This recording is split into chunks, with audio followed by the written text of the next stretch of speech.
தமிழகத்தில் எங்கு பார்த்தாலும் வடமாநில தொழிலாளர்கள் வேலை செய்வதாக பேசப்பட்டு வரும் நிலையில் இந்த நிலைமைக்கு யார் காரணம் என்பதை விளக்கும் காணொலி இணையத்தில் கவனம் பெற்றுள்ளது.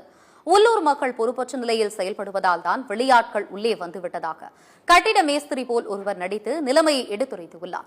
அந்த வீடியோ உங்கள் பார்வைக்கு.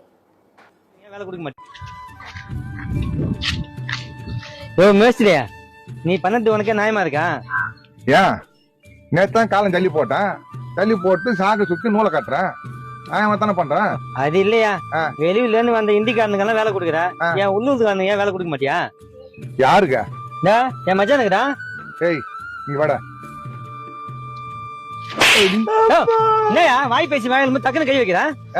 அவனா ஒரு ஆள் சொல்லிட்டு அவனுக்கு பஞ்சாயத்து வந்துக்கிற. அப்படி என்ன பண்ண அவன்? வாரத்துல 7 நாளையா, 7 நாள்ல ஞாயிற்றுக்கிழமை லீவ் விட்டு போடுறேன். 6 நாள் வேலை நாள், அதுல 2 நாள் தான் வரான். மீதி நாள் போற லீவ் விட்டு போடுறான். கேட்டாக்கா எனக்கு வவுத்து வலின்னு சொல்றான்.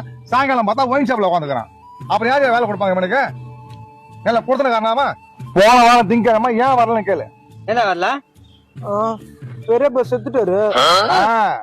அவன் வேலைக்கு வந்து 3 மாசம் தான் ஆகுது. ஆனா அவன் சொந்தக்காரன் 30 பேரை கொண்டுக்கிறான்.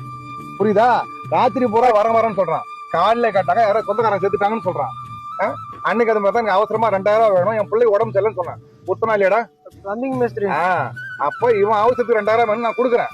அப்ப ஏன் அவசரத்துக்கு வந்து வேலை செய்யணும்ல? நான் 2 மாசத்துல அந்த வீட்டு சாவி கொடுக்கணும். வீட்டுக்காரங்க என்ன கேட்க மாட்டாங்க. அப்ப இவன் வேலைக்கு வரல, நான் என்ன பண்ணுவேன்? வெளி வேலை கூட்டம் தான் வேலை செய்வேன். அதனால தான் இந்திக்காரங்க வச்சு வேலை செய்யறேன். இவங்களை முதல்ல ஒழுங்கா இருக்கு சொல்லு. அப்பதான் வெளி ஆள் யாரும் வரமாட்டாங்க. அன்னைக்கு அது மாதிரி தான் ஒரு 4ஆம் தேதி அன்னைக்கு கடகால போண்டா சீக்கிரம் வாடா அர்ஜென்ட் சொன்னேன். யாரும் அவன் தாய் மாமனா செத்துட்டாங்கன்னு சொல்லிட்டான். ஏன் அடிக்கிறீங்க? அந்த தாய் மாமே நாடாங்க. அவரை கொண்டுட்டு அவரையே பஞ்சாயத்து கூட்டாதுக்கிறியா? ஏங்க இவன் திருந்த மாட்டாங்க. இவனை மாதிரி நிறைய பேர் சல்பட்டாக்காராக்கி குடிக்கடையே கதையானுக்கிறானுவ. அது வரைக்கும் இந்திக்காரங்க உள்ள வருவாங்க தான் வேலை செய்வாங்க தான். இவனை திருந்த மாட்டான். போய் திருச்சி கூட்டுவாங்க போங்க. என்னையே சாவச்சில நீ. நாளைக்கு திங்கக்கிழமை வேலைக்கு போய் போ மாமா. நாளைக்கு சின்ன நாத்தியமா மாமா.